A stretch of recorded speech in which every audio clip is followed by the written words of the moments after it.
More than 1000 members होना चाहिए, ठीक है। तो ये ई वोटिंग का फैसिलिटी था आपका, ठीक है। तो नॉर्मल मीटिंग में हम लोग फिजिकली भी अटेंड कर सकता है and we can also electronically vote. Sir ये इसका क्यों प्रेजेंस निकाला, बिकॉज जैसे जैसे कंपनी की साइज जो है ना वो बड़ी हो जाती है, वैसे वैसे it becomes difficult for the people to participate in the meeting. Hence ambit को बढ़ाने के लिए, हेंस द एम्बिट को बढ़ाने के लिए वी हैव सर्टेन ऑप्शंस, ठीक है। उसी टाइप का एक ऑप्शन है जो है section number 110, which is postal ballot. ये बहुत स्पेशल चीज है पोस्टल बैलेट। आपने तो ई वोटिंग पढ़ा है, दैट वाज रूल नंबर 20, ठीक है। पोस्टल बैलेट में कौन सा रूल पढ़ोगे आप, 22, ठीक है। तो postal ballot is as per section 110। अब इसमें देखो मजेदार चीज क्या होता है, ई वोटिंग में आप मुझे बताइए, बाई चांस आपको एक ऑप्शन दिया गया है कि आप चाहो तो वोट कर सकते हो इलेक्ट्रॉनिकली, राइट, ठीक है। अगर मैं आपको कहूं कि बाई चांस आपने ई वोटिंग वाला जो प्रोविजन था वो मिस कर दिया आपने, बाई चांस हो सकता है ना, you could not electronically vote, क्योंकि वो पहले करना पड़ता है आपको, राइट। अगर आपने इलेक्ट्रॉनिकली आप वोट नहीं कर पाए तो आपके पास क्या ऑप्शन है, आप मुझे बताइए, what is the option. If you could not vote electronically तो आपके पास में क्या ऑप्शन है, मुझे बताइए। आप मीटिंग फिजिकली अटेंड कर लो, करेक्ट, सही बात है। बट पोस्टल बैलेट अपने आप में एक स्पेशल चीज है।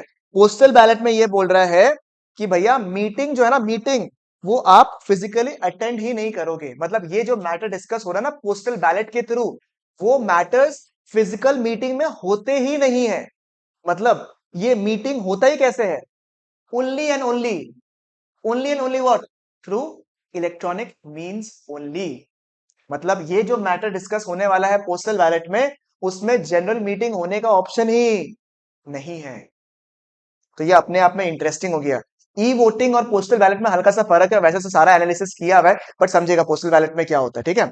In this, instead of company conducting the general meeting, instead of conducting the general meeting, company क्या करेगा, एक ड्राफ्ट रेजोल्यूशन भिजवा देगा। क्या भेज देगा, एक ड्राफ्ट रेजोल्यूशन सारे मेंबर्स को भिजवा देगा। क्या करेगा, एक ड्राफ्ट रेजोल्यूशन जो है ना, draft resolution, it will be send to all the members at their registered address, giving them 30 days time to reply back to the company with the assent or the dissent। मतलब इस बार क्या है ना, सबको ऐसा नहीं बोलेगा, मेहरबान कदरदान सभी के सभी बच्चे लोग सभी आइए, प्लीज वोट देके जाइएगा, प्लीज वोट देके जाइएगा। अभी मैंने क्या किया और आपके लिए इजी कर दिया, मैंने बोला देखो आपके घर पे रेजोल्यूशन पहुंच जाएगा, ड्राफ्ट रेजोल्यूशन पहुंच जाएगा आपके घर पे।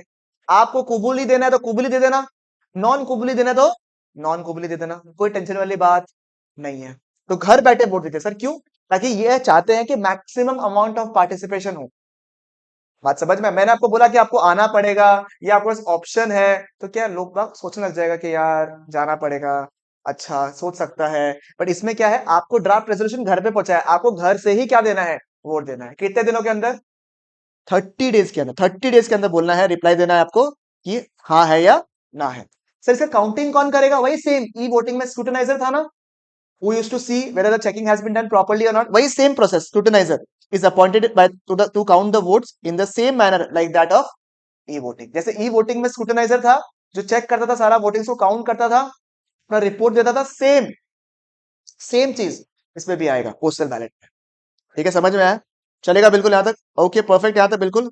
सर कब होगा सर ये सेक्शन नंबर 110 जो है ना, वो कब होगा, देखो तो, not standing anything contain in this act, every company, every company कौन बोला मैंने, every company prescribed by the central government shall discuss such matters as CG may prescribe only by the means of postal ballot। मतलब क्या समझ में आया, हर company, क्या बोला मैंने, हर कंपनी, हर कंपनी जो है वो कुछ मैटर्स जो सेंट्रल गवर्नमेंट ने प्रिस्क्राइब कर दिया है उसको डिस्कस करेगा ही कैसे, बाय पोस्टल बैलेट। मतलब पोस्टल बैलेट के अलावा ये मैटर्स डिस्कस ही नहीं हो सकता है। बात समझ में आया आपको, सर वो कौन से 10 मैटर्स है, कुछ आपको समझ में आएगा कुछ आपको समझ में नहीं आएगा। सर क्यों, सारे सेक्शंस अभी तक आपने पढ़े नहीं है, कुछ तो सेक्शंस अभी है भी नहीं आपके सिलेबस में, वो आपका सेल्फ पेस्ट में आएगा, ठीक है। तो ये 10 मैटर्स क्या क्या है समझेगा बात को, ठीक है।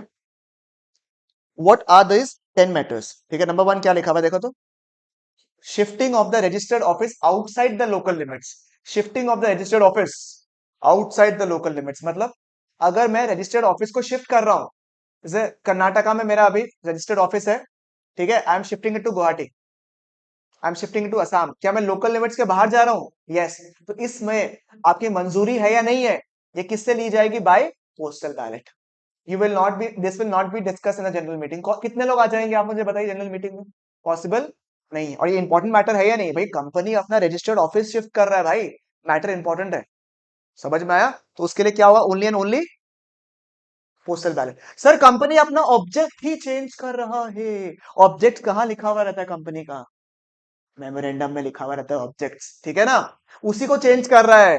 तो आप मुझे बताइए इसमें मैक्सिमम पार्टिसिपेशन चाहिए या नहीं चाहिए? आप मुझे बताइए। तो you have to do it by postal ballot. Number 3, using the unutilized money of public issue for different purpose. अब आपसे मैंने 1 करोड़ रुपया उठा लिया, मैंने बोला प्रोजेक्ट ए में लगाऊंगा, मैं ये कंस्ट्रक्शन का प्रोजेक्ट है उसमें लगाऊंगा। अब उसमें 80 लाख से काम हो गया, तो 20 लाख रुपया एक्स्ट्रा रह गया। तो मुझे कहीं उसको और तो इस्तेमाल करना पड़ेगा ना, so that I can give you adequate amount of returns. तो इसको अगर जिस पर्पस के लिए आपने उठाया था उसके जगह कहाँ यूज करोगे अनयूटिलाइज अमाउंट को? इसके लिए भी हमें वोटिंग करवाना पड़ेगा, और ये भी किसके थ्रू होगा? Via postal ballot only. Next, alteration of articles to convert the public company into private. ठीक है, सब मेजर मेजर मैटर्स है। रजिस्टर्ड ऑफिस चेंज करना है, प्राइवेट कंपनी से पब्लिक कंपनी में चेंज हो रहे हो, ऑब्जेक्ट चेंज कर रहे हो आप, अनयूटिलाइज मनी कहाँ इस्तेमाल करना है? समझ में आ रहा है आपको? क्लियर है बिल्कुल यहाँ तक? पक्की बात, श्योर हो 100%? ठीक है। Next, variation of the share holders rights. ठीक है, किसी को क्या प्रेफरेंस शेयर राइट देना है क्या? किसी को कुछ राइट्स आप चेंज कर रहे हो क्या? ये आप लोग अभी जब शेयर कैपिटल चैप्टर वगैरह पढ़ोगे ना, तब वो समझ में आ जाएगा बिंदास। सेक्शन नंबर 48 एक बार सिर्फ रीडिंग कर लीजिए, change variation of share holders rights. ठीक है, अभी अभी पढ़ोगे ना, अगर नेक्स्ट चैप्टर्स आने वाले ही है। इसके बाद अपन करेंगे डिविडेंड, छोटा चैप्टर। उसके बाद करेंगे chapter number 2, in corporation of a company. ये थोड़ा आपको पुरानी यादें ताजा करा देगी। तब तक आपके पास मौका रहेगा। ये 2 इजी चैप्टर्स मैं क्यों उठा रहा हूँ? आप लोग के लिए इजी होगा। क्यों? क्योंकि आपने हल्का हल्का फाउंडेशन में पढ़ा है इसके बारे में, ठीक है ना? जैसे स्मॉल कंपनी, याद है क्या? फिर ओपीसी पढ़ा है, सेक्शन 8 कंपनी, याद है? तो पुरानी बातें वो कराते कराते section number 7, chapter number 7 properly कर लीजिएगा। इसलिए मौका दे रहे हैं। अभी क्या है, 2-3 दिन, जब तक आपको लगता नहीं है मेरा चैप्टर नंबर 7 अच्छे से रिवाइज नहीं हुआ है, तब तक रिवाइज करोगे। ठीक है, नहीं तो क्या मैं रिवाइज करूंगा तो मेरा रिवीजन होगा, मेरे को तो आता ही है ना? अभी आप लोगों को रिवाइज करने का, तो आप लोग रिवाइज करोगे तब मेरे को मजा आएगा ना रिवाइज करने में। ठीक है, समझ में आया? तो अगर कोई वेरिएशन हुआ राइट्स में, तो भी क्या करोगे आप? Postal ballot. नेक्स्ट, डीवीआर अगर इशू करना है, issue of shares with DVR. DVR याद है? तो डिफरेंशियल वोटिंग राइट्स, ये किसने इशू किया था? टाटा मोटर्स। किसने इशू किया था फर्स्ट टाइम? टाटा मोटर्स में। टाटा मोटर्स में क्या था? डीवीआर का मतलब हो गया 10 shares can have how much vote?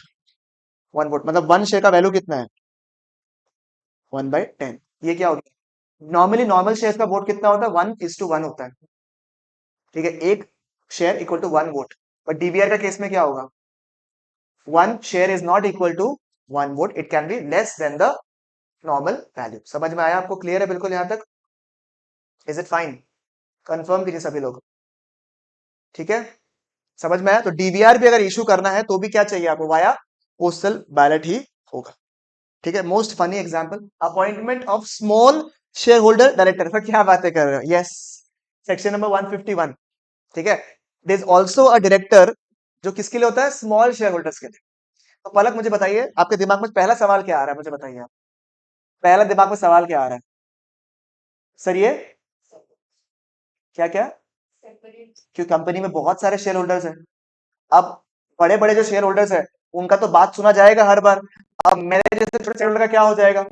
हमको अगर कुछ बताना है तो मेरे लिए भी कोई इंसान होना चाहिए ना, कि हाँ ये मेरे लिए खड़ा है। जैसे केजीएफ में वो नहीं था क्या, उसका जो हीरो था, वो जो मसीहा था, वैसे ये मसीहा है किनका?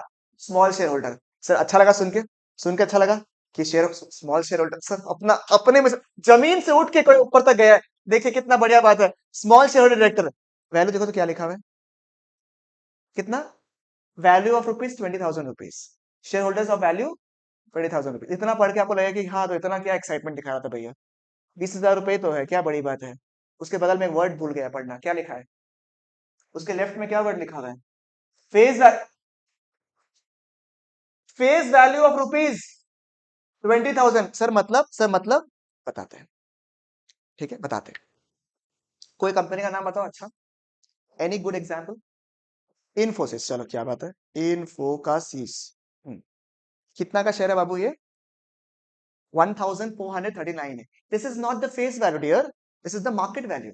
Face value still will be 10 rupees और 100 रुपीज, याद है ना आपको? तो 20,000 रुपया फेस वैल्यू बोला है। तो if in case I am holding 20,000 shares of Infosys limited, that means कितना? मैं 20,000 रुपए का वैल्यू होल्ड कर रहा हूं। That means how much? मुझे बताइए। इफ इट इज 20,000 शेयर्स बोला ना, रुपीज 20,000, 20,000 आज सोचो फेस वैल्यू कितना होगा, 10 रुपया इनटू कितना शेयर चल रहा है। I am a small share holder, 28 lakh का शेयर है मेरे पास में। And imagine if it is MRF limited, I am a small share holder, मैंने आपकी कंपनी में सिर्फ 28 लाख रुपए लगाए हैं। आई am a small share holder. समझ में आ रहा है मसीहा? तो फेस वैल्यू ऑफ ₹20,000, समझ में? Not the market value but the face value. ठीक है, तो अगर स्मॉल शेयर होल्डर डायरेक्टर भी अपॉइंट कर रहे हो तो उस केस में भी क्या करना पड़ेगा? Postal ballot. अरे मसीहा का बात है भाई, मसीहा में सब कुछ पूछवाना पड़ेगा ना। बाईबैक करना शेयर्स को, another topic which you will be reading in share capital का चैप्टर में, बाईबैक ऑफ शेयर सुना होगा आपने। कंपनी अगर डिसाइड करे कि शेयर्स को बाईबैक करने वाला है, then in that case also you have to issue by postal ballot। ठीक है, अंडरटेकिंग अगर आपको अपना अंडरटेकिंग यानी कि कोई part of the business sale करने वाले हो तो भी क्या करोगे? ये आप लोग नहीं पढ़ पाओगे शायद मेरे हिसाब से, you will be reading in the self pace वाला part, sale of undertaking also. और एलआईजीएस मतलब loan interest guarantee and securities under section 186। ठीक है, 3, ये सब कुछ कहाँ कवर होगा? Via postal ballot. समझ में आया आपको? क्लियर है बिल्कुल? यहाँ पर 10 मैटर्स सीजी ने प्रिस्क्राइब कर दिया है। 10 मैटर्स सीजी ने प्रिस्क्राइब कर दिया है। 10 मैटर्स सीजी ने प्रिस्क्राइब कर दिया है कि क्या क्या पोस्टल बैलेट के थ्रू ही डिस्कस, थ्रू ही क्या बोला मैंने? डिस्कस होगा। कौन से एक बार के लिए फटाफट अगर लिस्ट दिमाग में थोड़ा सेट कर सको तो। Number 1, shifting of the registered office. ठीक है, नॉर्मल शिफ्टिंग नहीं, अगर सोचिए एक पॉइंट ए से पॉइंट बी में शिफ्ट किया है, दरकार नहीं है पोस्टल बैलेट का, नॉर्मल मीटिंग में भी डिस्कस कर सकते हैं। बट लोकल लिमिट्स के बाहर अगर आपने किया है देन पोस्टल बैलेट में करना पड़ेगा। नंबर 2 क्या है? ऑब्जेक्टिव चेंज कर रहे हो। Number 3, unutilized amount of the public issue.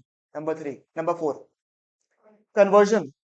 ठीक है, कन्वर्ट कर रहे हो from public company to a private company. Share holders का वेरिएशन अगर राइट्स में चेंज हो रहा है, ठीक है, बाईबैक कर रहे हो शेयर्स को, स्मॉल शेयर होल्डर डायरेक्टर को अपॉइंट कर रहे हो। ठीक है, और क्या था सर? अंडरटेकिंग सेल कर रहे हो, बायबैक कर रहे हो, और LIGS loan interest guarantee and securities under section 186(3). In that case आपको कंपल्सरीली क्या करना पड़ता है? पोस्टल बैलेट के थ्रू करना पड़ता है। सर कुछ तो एक्सेप्शन दीजिए। सर छोटे छोटे कंपनीज जो है, छोटी छोटी कंपनी, उनका क्या होगा सर? क्या उनके लिए पॉसिबल है क्या? नहीं है ना, तो कुछ एक्सेप्शन है। देखो क्या लिखा हुआ है। As per rule 22 CG has prescribed 10 matters that every company except 2 companies, क्या लिखा हुआ देखो, एक्सेप्ट 2 कंपनीज। कौन कौन से? ओपीसी। ओपीसी में किसको देगा बताइए तो पोस्टल बैलेट में? बेचारा मेंबर ही कितना है? 15। कितना है? एक सिंगल सोलो, सिंगल लोग का मजाक उड़ा रहा है ऐसे। किसको भेजेगा वो ड्राफ्ट रेजोल्यूशन? बताओ तो एक बार के लिए हमको। ठीक है, और क्या लिखा हुआ? Company having 200 members shall discuss by postal ballot. इसका मतलब क्या होगा? क्या बोले हम लोग? कंपनी हैविंग 200 मेंबर्स को हम लोग क्या बोल सकते हैं? क्या बोल सकते हैं? क्यों पब्लिक कंपनी का 200 मेंबर्स नहीं हो सकते? हो सकता है ना। अरे पब्लिक कंपनी का मिनिमम नंबर ऑफ मेंबर्स कितना होता है? 7। तो अगर public company having a member of less than 200 then also it is allowed. Welcome to my classes again. ठीक है, मजा आया? क्लियर है बिल्कुल? अरे श्योर, पक्की बात, कोई इशू कोई दिक्कत बताइए। ठीक है, चलेगा? Is it done? ठीक है, तो as per rule 22 CG has prescribed how many matters? 10 matters that किसके लिए? एक्सेप्ट किसके किसके लिए? ओपीसी में है ही कौन हम लोग? सिंगल और एवरी कंपनी। प्राइवेट कंपनी लिखा है क्या कहीं पे? नहीं। कंपनी हैविंग 200 मैटर्स मतलब 200 मेंबर्स के ऊपर तो प्राइवेट कंपनी तो पॉसिबल ही हो नहीं। ठीक है, तो खाली बचा कौन सा? Public company. तो पब्लिक कंपनी जिनका 200 से ऊपर मेंबर्स है उनको कंपल्सरीली 10 मैटर तो पोस्टल बैलेट के थ्रू ही डिस्कस करनो पड़सी। समझ में आया आपको? फिर जब काउंटिंग काउंटिंग जो चीज है ना, जैसे जैसे अगर आप लोग by chance e voting revise करके आओगे तो इसमें लिखा हुआ है द प्रोविजंस ऑफ रूल 20 मतलब कौन सा? ई वोटिंग आर मुटेंडिस सॉरी मुटाटिस मुटाटिस मुटेंडिस मुटाटिस मुटेंडिस मतलब एज इट इज। मुटेंटिस का मतलब क्या होता है? As it is be applicable on the postal ballot, मतलब वही सेम, इतने दिन में काउंटिंग होना पड़ेगा, ये कंप्लीट करना पड़ेगा, फाइनल ड्राफ्ट रेजोल्यूशन आएगा, उस तरीके से सेम प्रोसेस जो आप ई वोटिंग में इस्तेमाल करते थे, सेम प्रोसेस को आप किस में यूज करोगे? पोस्टल बैलेट में इस्तेमाल करते हो। मतलब सेम प्रोसेस फॉलो होता है। क्लियर है बिल्कुल? तो क्या समझा आपने पोस्टल बैलेट के केस में? क्या कोई जनरल मीटिंग होता है? नहीं होता है। ठीक है? All the matters will be discussed by sending a draft resolution to how many members? To majority members. तो ऑल द मेंबर्स, सारे मेंबर्स को भेजना पड़ेगा। और कुछ मैटर्स तो 10 मैटर तो सीजी ने प्रिस्क्राइब भी कर दिया कि किससे होगा, खाली और खाली, एक्सेप्ट कौन, किसके किसके लिए? OPC and company having less than 200 members. मजेदार सर। हाँ, तो जैसे एग्जांपल, मेरा खुद का मन हो रहा है, ये 10 मैटर तो है ही, प्लस मेरा भी मन है कि हम कुछ मैटर ना पोस्टल बैलेट से डिस्कस करें। मेरा बहुत जोर से इच्छा हो रहा है कि मेरा भी मन हो सकता है ना। 10 मैटर्स तो सीजे ने बता दिया, 10 मैटर्स तो सीजे ने कंपल्सरीली बता दिया कि भैया अगर आप एक कंपनी हो और आपके पास में 200 से ऊपर मेंबर्स है, तो you have to discuss by postal ballot. But अगर मेरा मैटर्स मन हुआ तो rest matters are what optional for every company to discuss by postal ballot except दो matters which can't be discussed in the postal ballot। सब मतलब बाकी matters के लिए कंपनी के पास ऑप्शन दे दिया, if you want you can opt for postal ballot also. But दो ऐसे मैटर्स है जो कि पोस्टल बैलेट से डिस्कस नहीं होगा। एक है अड्डा मतलब matters of the ordinary business. Sir अड्डा मतलब हमेशा, एक तो अड्डा होता किसमें है? हमेशा खाली एजीएम में, और एजीएम में भी जब होगा ना, पोस्टल बैलेट के थ्रू नहीं होगा, फिजिकल मीटिंग ही करना पड़ेगा। हाँ, इसमें आप ई वोटिंग कर सकते हो, वो अलग बात हो गया, बट करना आपको क्या है? जनरल मीटिंग में ही करना पड़ेगा, और वो भी ordinary business can be discussed in EGM also. Correct correct. क्यों? कर सकता है ना? अरे इसका बात मत सुनो, कर सकता है। अरे आप सिखाया था शुरू में बेस बिल्डिंग में, ए डी डबल डी का matter only can be discuss in where? AGM में ही। ठीक है सर। और sir matters in which auditors and directors have a right to be heard. Sir ऐसा कोई मैटर हो गया, क्या हो गया सर? कोई मैटर हो गया जिसमें ऑडिटर और डायरेक्टर को ये बात बोलना है, कुछ जस्टिफिकेशन देना है, कुछ एक्सप्लेनेशन करना है, तो उसमें हम कैसे करेगा? बताइए, है ना? Example sir, auditors report discuss करना है, ऑडिटर्स रिपोर्ट में ऑडिटर को बोलना नहीं होगा क्या? मुझे बताइए, खाली क्या ड्राफ्ट रेजोल्यूशन भेज देंगे क्या? नहीं। तो वहां पे you have to hold a meeting, you can not complete it by a postal ballot. Example, directors report. अब director have something to say about it, right? कि ऑडिटर ने ऐसा रिपोर्ट क्यों दिया है, कैसा दिया है, कोई क्वेश्चन हो सकता है, कोई जस्टिफिकेशन हो सकता है, वो कैसे देगा ऑडिटर? तो in that case where auditor and the directors have a right to be heard, right to be heard मतलब उनको सुनना पड़ेगा हमें, उस केस में we can not include this matter into via postal ballot. बाकी सारे मैटर्स जो है पोस्टल बैलेट के थ्रू हम डिस्कस कर सकते हैं। क्लियर है बिल्कुल? यहाँ तक समझ रहा होगा आप लोग पढ़ के कि it is an important section. जितना भी सेक्शंस आज मैं करवाने वाला हूँ आप सबको, वो सारे के सारे सेक्शंस बहुत इंपॉर्टेंट है, इंक्लूडिंग पोस्टल बैलेट। आगे जाके माइन्यूट्स पढ़ने वाले हो, वो भी बहुत इंपॉर्टेंट है। माइन्यूट्स पता है क्या होता है? मिनट्स या माइन्यूट्स जो भी आप बोलते हो, एनी आइडिया? एलाबोरेट।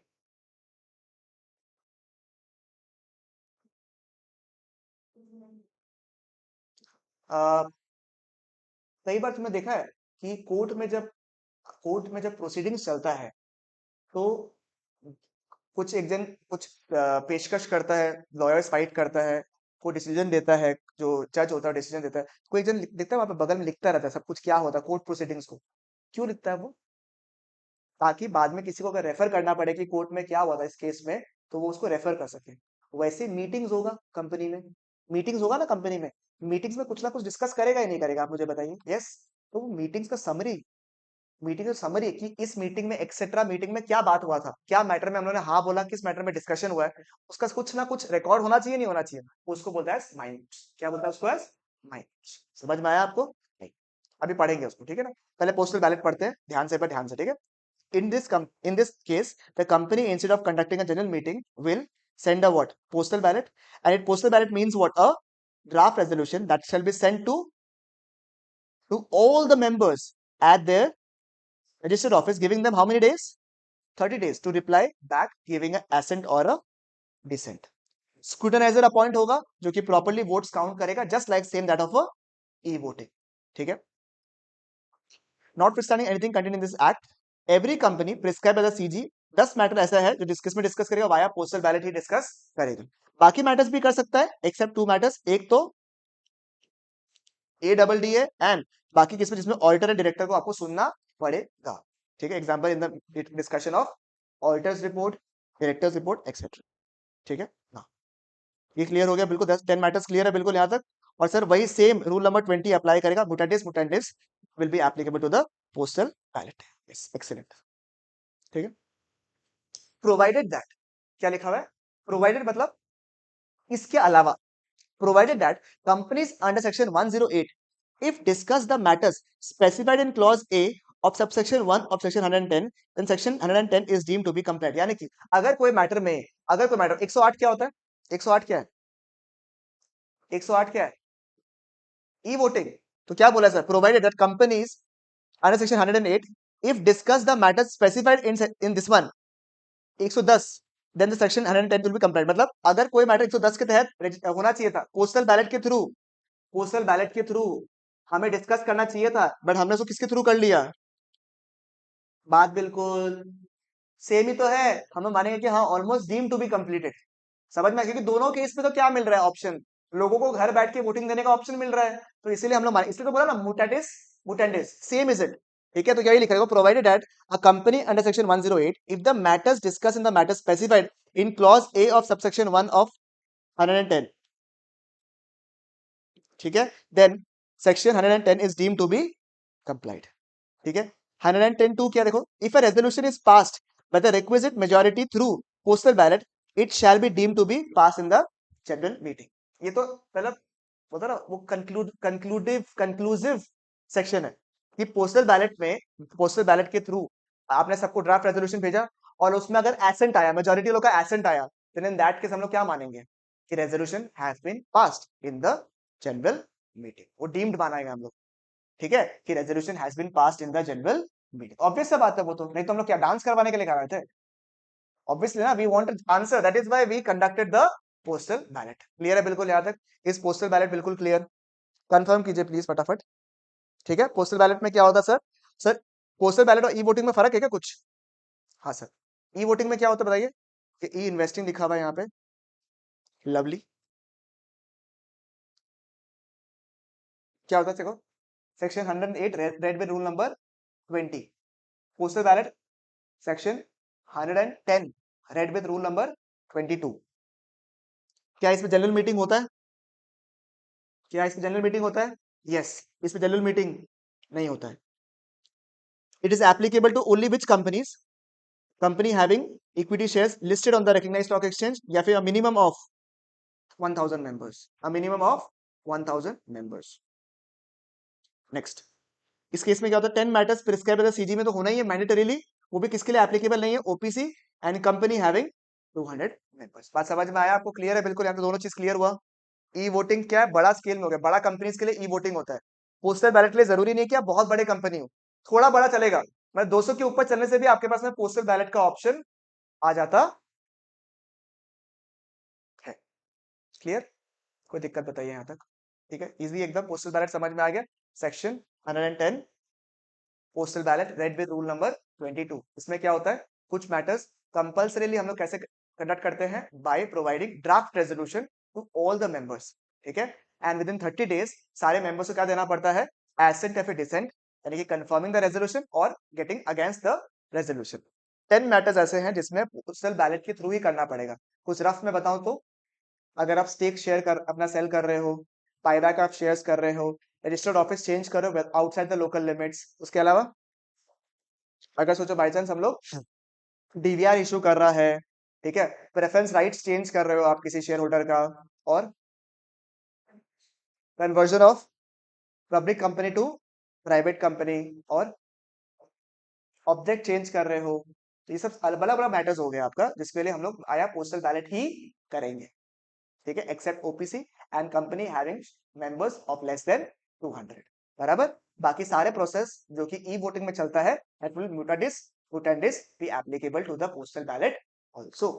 क्लियर है, पहले लिखने का मन है या आगे बढ़ने का मन है, बताइए, आगे बढ़ेगा, बट लिखने वाला काम करना है क्या, हाँ, okay. अच्छा ही बोला क्योंकि मेरा आईपैड में थोड़ा चार्ज भी कम है। कोई बात नहीं।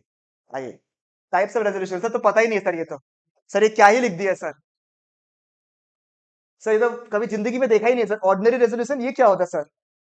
ठीक है, ordinary resolution and special resolution. सबसे पहले तो सर स्पेलिंग ही गलत है आपका।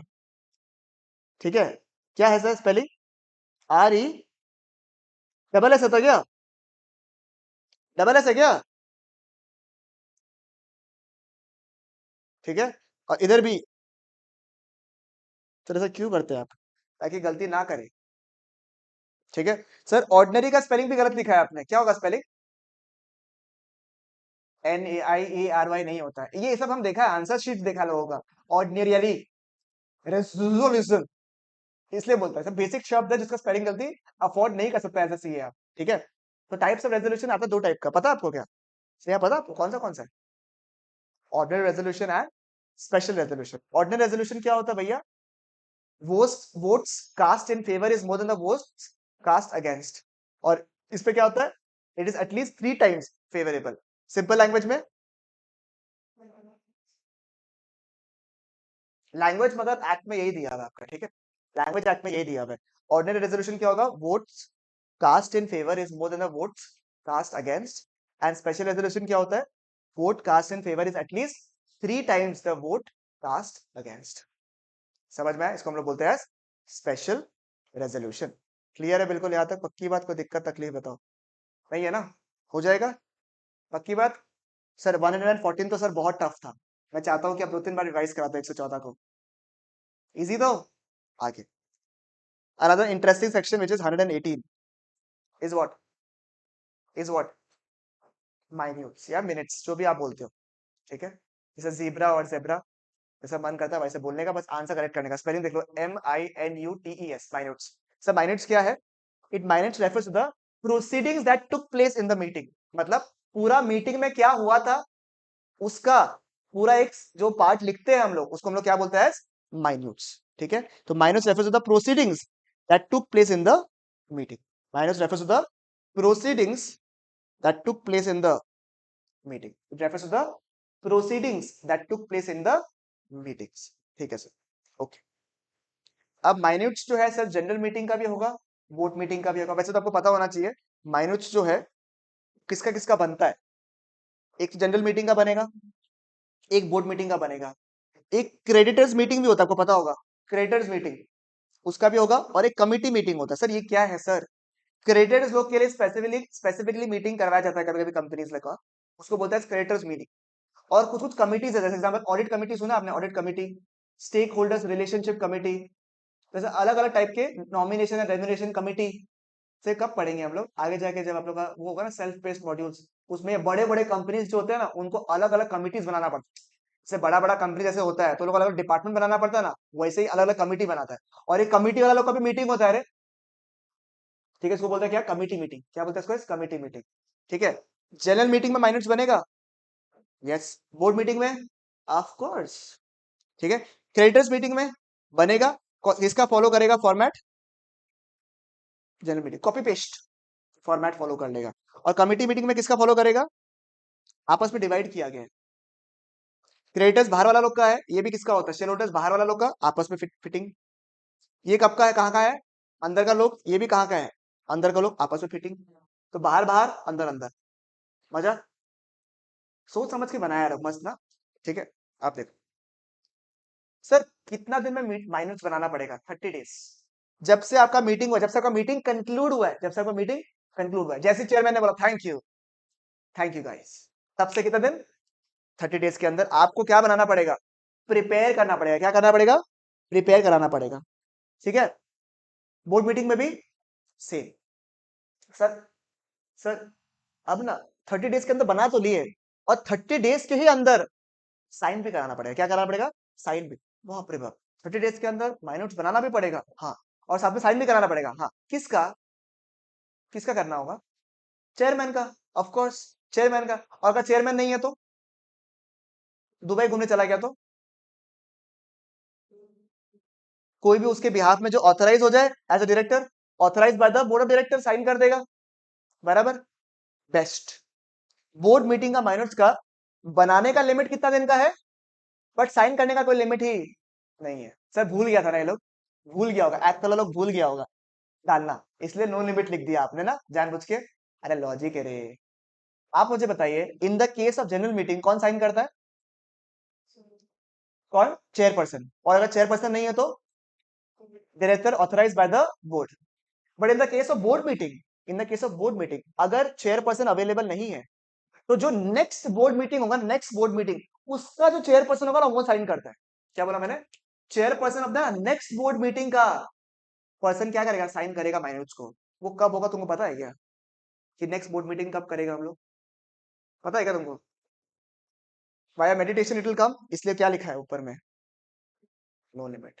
समझ में आया आपको? देखो, सीएम ऑफ दैट मीटिंग और in case in capacity bye the CM of the next board meeting, CM of the next board meeting. मजा। सबके पीछे लॉजिक है, ऐसा नहीं कि बस बता दिया ऐसे ही होगा बस। समझ में आया? सर कब तक रखना है माइनूट्स को? Permanently, permanently. इसको डिस्ट्रॉय नहीं कर सकते हैं। ठीक है? किसकी कस्टडी में रहेगा? कस्टडी मतलब किसके पास रहेगा? बड़ा कंपनी अगर है, जनरल मीटिंग का बात हुआ तो सीएस के पास में रहेगा। सर सीए नहीं, बिकॉज बिकॉज केएमपी का पार्ट कौन है? अब तक कर ही लेना चाहिए था, एग्जाम दे देना चाहिए था, कुछ पेपर्स ही बाकी थे। सीएस या फिर director authorise by the board of directors. या तो सीएस के पास रहेगा, या तो कोई डायरेक्टर है उसको ऑथराइज करेगा। सीए मन में क्या सोचेगा? डायरेक्टर किसी और को ऑथराइज कर ले तो अच्छा है, नहीं रहना चाहिए सीएस के पास में। ठीक है, मत सोचो ऐसे, समझा ना? गलत बात है। सीएस या फिर director authorise by the board. Sir BMB से कहाँ रखा जाएगा? कहाँ रखा हुआ जाएगा? कहाँ रखा हुआ रहेगा? जनरल मीटिंग का माइनूट्स कहाँ रखा हुआ रहेगा? Registered office. Registered office in the city, town और village where the RO is situated. कि किसी को भी देखने का इच्छा हो तो वो देखने का ऑप्शन उसको मिल जाए। और board meeting anywhere in the world, any place in the world बोले, एनी प्लेस इन इंडिया, कहीं रख दो। छत्तीसगढ़ में रखने का मन रख दो, तुम्हारा मन। बोर्ड मीटिंग का कोई देखने थोड़ी ना आ रहा है, रखो, कोई दिक्कत नहीं। सर ऐसे यहाँ पे, वहां पे सर चेन्नई में रखने का मन है, रख दो। असम में रख दो, मुंबई रख दो, गोवा रख दो, तुम्हारे ऊपर, कहीं भी। बट ये वाला केस में, जनरल मीटिंग का केस में, only in the registered office of the city. CCTV नहीं है यहाँ, सिटी, टाउन एंड विलेज है, where the RO is situated. Clear है बिल्कुल यहाँ तक? ठीक है, मजा आ गया? तो imagine reading the entire part via paragraph. ठीक है, तो आप मुझे बताइए कितने दिन में माइनूट्स प्रिपेयर करना है? 30 डेज के अंदर। कब से? मीटिंग की शुरुआत से। तो कंक्लूजन ऑफ मीटिंग। साइन भी कितने दिन में कराना है if it is general meeting? 30 days from the conclusion of the meeting. It is not 30 days after the conclusion of preparation of the meeting minutes. No no no no no, conclusion of a meeting से ही prepare भी करना और sign भी करवाना है। Board meeting का case में कोई लिमिट नहीं है। कौन साइन करता है जनरली? चेयरपर्सन। और अगर चेयरपर्सन अवेलेबल नहीं है in the case of general meeting, then somebody other authorized by the board। इस वाले केस में या तो सीएम साइन करेगा या फिर chairman of the next board meeting will sign. Time limit permanently maintain करना। कस्टडी किसके पास रहेगा? सीएस या फिर director authorised by the board. इस केस में भी सेम। कहां पे रखोगे आप? Registered office, CCTV. तो city, town, village in which the RO is situated at any place in India. ये हो गया। सर वैसे ना माइनूट्स बनाने के लिए एक कंपनी का सेट है, सारे कंपनीज को माइनूट्स बनाना पड़ता है। Be it a private company, be it a public company, be it IFSC company, any company, every company have to prepare minutes. तो ऐसा नहीं कि किसी भी कंपनी को एक्सेप्शन दे दिया, except only one company which is section 8 company. सुना है section 8 company? Charitable based companies सुना है? चैरिटेबल ऑब्जेक्ट्स वाली कंपनीज, सेक्शन 8 कंपनीज, उनको एक्सेप्शन दिया हुआ है कि आप चाहो तो माइनूट्स ना भी बनाओ तो हमें चलेगा, कोई दिक्कत नहीं है। बट अगर उनके अगर उनके आर्टिकल्स में लिखा हुआ है, अगर अब उनके आर्टिकल्स में लिखा हुआ है कि हम मेंबर्स को माइनूट्स जो है सर्कुलेट करेंगे, लिखा हुआ है उनके आर्टिकल्स में हम माइनूट्स सबको सर्कुलेट करेंगे, तो क्या कर सकता है भैया? कब बनाओ फिर, उपाय क्या है? जब आपने खुद बोल ही दिया, अभी आपको प्रसाद देना ही नहीं है, बट जबरदस्ती का आपने बोल दिया है इंक्लूडिंग प्रसाद, तो क्या करोगे आप? लिखो, दो प्रसाद सबको, उपाय नहीं है। तो section 8 company has been exempted from section number 118। 118 से एग्जेम्पशन किसी एक ही कंपनी को मिलता है। किसको? किसको मिलता है? सेक्शन 8 कंपनी को। But what, but if in the articles if it is provided कि minutes will be circulated to the members, then the minutes will be prepared for circulation. Option आपके पास में नहीं। ठीक है, अब मैं बेस्ट चीज तो ये लगता है बेस्ट, चेयरपर्सन जो है ना, चेयरपर्सन चेयरमैन जो है, उसके पास में सोल पावर है। ही has the absolute discretion, absolute मतलब कंडीशनल नहीं, एब्सोल्यूट उसके पास ही है क्या, डिस्क्रिशन, ताकत। हैड ही में exclude following three types of matters from the minority, उसको अगर मन करे तो उसके पास अल्टीमेट पावर है क्या चीज का, कि वो चाहे तो कुछ मैटर्स को माइनॉरिटी से हटा सकता है। Number one, matters which are defamatory to any person, किसी को ऐसे बदनामी बदनामी कर रहा है, किसी के लिए खराब बोल रहा है कि ये काम ही नहीं करते हैं, ऐसे थोड़ी ना होता है। अच्छा किसके, कौन काम नहीं करता, कौन जो रिकॉर्ड कर रहा है वो क्या बोले, कौन काम नहीं करता, कौन नहीं काम करता है, हाँ हाँ, सीएम क्या बोले, हटाओ इसको हटाओ। किसी का भी नाम हमें खराब करना नहीं है, किसी को अगर डिफेम कर रहा है, ठीक है, डिफेमेटरी तो सर आपको क्या ही समझाना, अभी बहुत फेमस वर्ड हुआ है ये, ठीक है, ये तो पता ही होगा डिफेमेटरी। ठीक है, डिफेमेशन के ऊपर तो इतना दिन अभी सारे पॉलिटिकल लोग जो है सब एक दूसरे के ऊपर डिफेमेशन का केस लगाते रहता है कि इसने मेरे अगेंस्ट बोल दिया, वो बोल दिया, एरर बोल दिया। ठीक है, अगर किसी के अगेंस्ट ज्यादा किसी को डिफेम कर रहा है आप, इन दैट केस उसको माइनट से हटा सकता है। Matters which are detrimental to the company's interest, detrimental मतलब खराब कर रहा है कंपनीज इंटरेस्ट को, मतलब जो मैटर नहीं होना चाहिए था उसके बारे में डिस्कस किया जा रहा है, it is detrimental to the company's interest. ठीक है, मतलब वो चीज में नेगेटिव इंपैक्ट क्रिएट कर रहा है। ठीक है, सच में वैसा था नहीं, but it is creating a detrimental impact, negative impact to the company's interest, तो उसको ड्रॉप कर सकता है। Number three, matters which are irrelevant and immaterial, chairman has come, offered everybody tea, and with that offered pakoras to everybody, told that these are pakoras of onion and aloo, ये सब relevant है क्या, बताइए, नहीं है ना। या फिर इमटेरियल, थोड़ा सा गाली गलौज हो गया कंपनी में, तो क्या वो जो लिखने वाला इंसान है वैसे बोलेगा, एक बार वापस, एक बार गाली आप ये वाला नहीं, इसके पहले जो गाली देते रिपीट कर देना, लिखना है। सीएम क्या बोलेगा, ये सब बात क्या है, इरेलेवेंट और इमटेरियल है, इसको क्या करो माइन्यूट से हटा दो। समझ में आया? तो three types of matters can be dropped by the CM, he has the absolute discretion, कोई इसको मना नहीं कर सकता। Number one, if the matters are defamatory in nature. Number two, वो डेट्रीमेंटल है, नेगेटिव है to the company's interest. Number three, irrelevant और इमटेरियल है। मजा क्लियर है बिल्कुल सर? हाँ सर। सर अगर बाई चांस ऐसा स्नेहा ने क्या क्या पता, माइनस बना दिया, माइनस बना दिया, स्नेहा चुपचाप पीछे पीछे गई ऐसे ऐसे करके, है सर, है क्या, और क्या क्या व्हाइटनर लगा दिया माइनस के ऊपर, इसको बोलता है टेम्परिंग करना। क्या करना, टेम्परिंग करना, टेम्पर किया तुमने, जो लिखा हुआ था उसको चेंज करने की कोशिश की। अगर तुमने टेम्परिंग करने की कोशिश की, तुम्हारे ऊपर लगेगा सजा। क्या लगेगा, सजा। सजा कौन सा, imprisonment up to how many years, 2 साल तक तुमको जेल में लेके जाएगा, 2 साल तक। टेम्परिंग करना है? माइन्यूट्स को टेम्पर करेगा, कितना साल का जेल, 2 साल। सर मजेदार चीज ये नहीं है कि अभी तक आपको फर्स्ट टाइम में फाइन या पेनल्टी नहीं सिखा रहा हूं, बेस्ट चीज क्या हुआ था, बीच में क्या लिखा हुआ है, बीच में क्या लिखा हुआ है, and fine up to ₹25,000 to a maximum of ₹1 lakh, बीच में क्या लिखा हुआ है, एंड देखो सुनो सुनो, दो टाइप का ऑफेंस होता है, वो पता भी होना चाहिए मेरे हिसाब से, but still I tell you because I like to tell, that's why. One is known as compoundable offence, क्या बोलते हैं देखो, कंपाउंडेबल ऑफेंस, और एक होता है नॉन कंपाउंडेबल ऑफेंस। क्या होता है, तो नॉन कंपाउंडेबल ऑफेंस। ठीक है, अगर अगर कंपाउंडेबल है, अगर क्या है, कंपाउंडेबल है, तो हम लोग जेल का जो सजा है ना, जेल की सजा, उसको फाइन को एक्स्ट्रा पे करके सेटल कर सकता है, जहां पे आपको बहुत बार और दिखेगा, और 2 years ऑफ फाइन और इतना रुपया फाइन। तो अपन क्या कर सकता है, अपन बोलेगा दोनों, मेरा अभी रहना ज्यादा जरूरी है, तुमको कितना रुपया का फाइन चाहिए, 50,000 रुपया, ये लो। ये क्या हो गया, नॉन कंपाउंडेबल, सॉरी ये हो गया कंपाउंडेबल, ये हो गया कंपाउंडेबल, जहां पे यू कैन लेसन और you can remove your imprisonment by paying extra fine or paying by paying fine। और कंपाउंडेबल ऑफेंस तो ये हो गया, और नॉन कंपाउंडेबल क्या हो गया, जिसमें फाइन का सेटलमेंट हो ही नहीं सकता, मतलब आपको जेल, आपको जेल जाना ही पड़सी, फाइन से काम थोनी चल रहे। इसमें क्या है, इट इज नॉन कंपाउंडेबल और compoundable offence, it is a non compoundable offence. आपने टेम्पर किया तो आपको जरा फाइन तो पे नहीं करना पड़ रहा है, बट आपको कहां भेज रहा है, जेल भेज रहा है। समझ में आया आपको? देखिए self note, offences punishable with fine and imprisonment can not be compounded under section 441। इसको बोलते हैं, इसलिए हम लोग क्या बोलते हैं इसको, as non compoundable. However offences punishable with fine और imprisonment or both what compoundable under section 441। ये कहां पे दिया है? कौन सा लास्ट में दिया? लास्ट में, last. Compounding means settlement of offence by paying fine and no imprisonment will be there. Penalty कितना है? इतना इतना रुपया।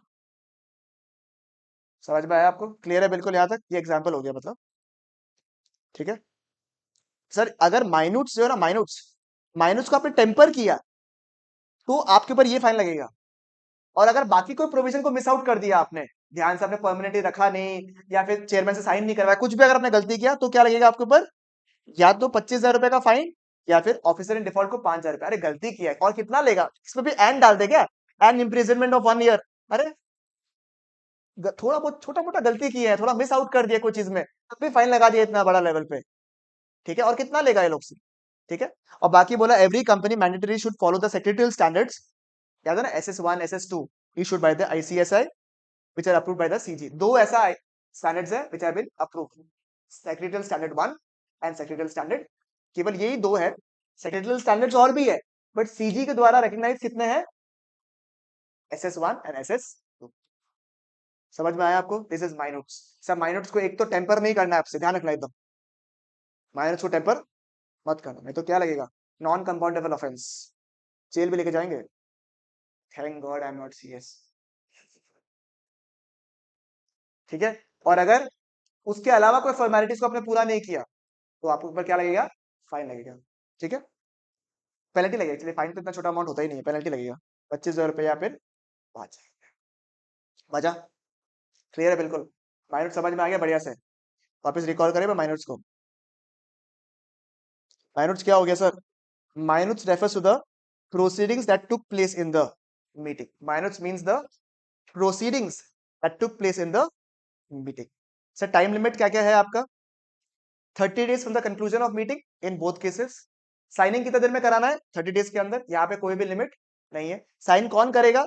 चेयरमैन, या फिर अब director appointed by the authorised by the board. यहाँ पे the CM of the current meeting या फिर CM of the next board meeting. Permanently it has to be maintain. Custody किसके पास रहेगा? थैंक गॉड, ठीक है। CS या फिर director authorised by the board, यहाँ पे भी same, in the same whether registered office is situated any place in India.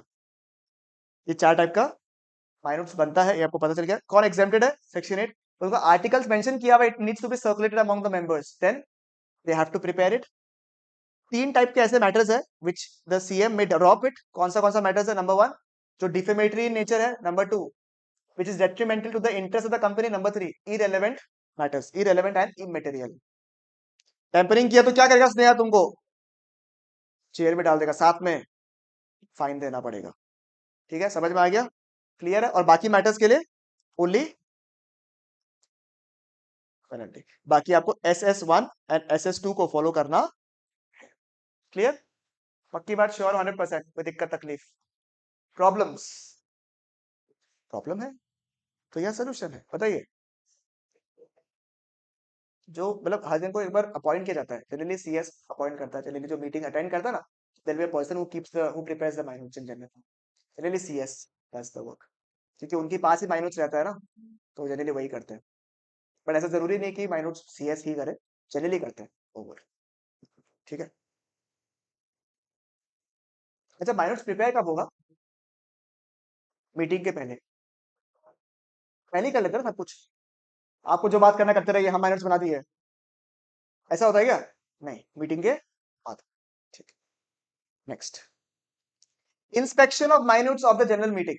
क्या हम माइन्यूट्स को इंस्पेक्ट कर सकते हैं? The answer is, the answer is yes, the answer is yes. अरे हमको जानना है, मेंबर को जानना है कि क्या बात हुआ था, हमको जानना है। मीटिंग में हम नहीं मीटिंग में जा पाए थे, हमको जानना है कि क्या बात हुआ मीटिंग में, या फिर मीटिंग में लेट से पहुंचे थे, तो I can inspect what? The minutes of the meeting, ठीक है। Can the members inspect board meeting का माइन्यूट्स?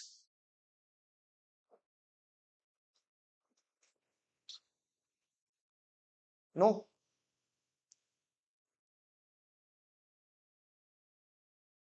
आपके गूगली से थोड़ा डर लगता है, बताइए।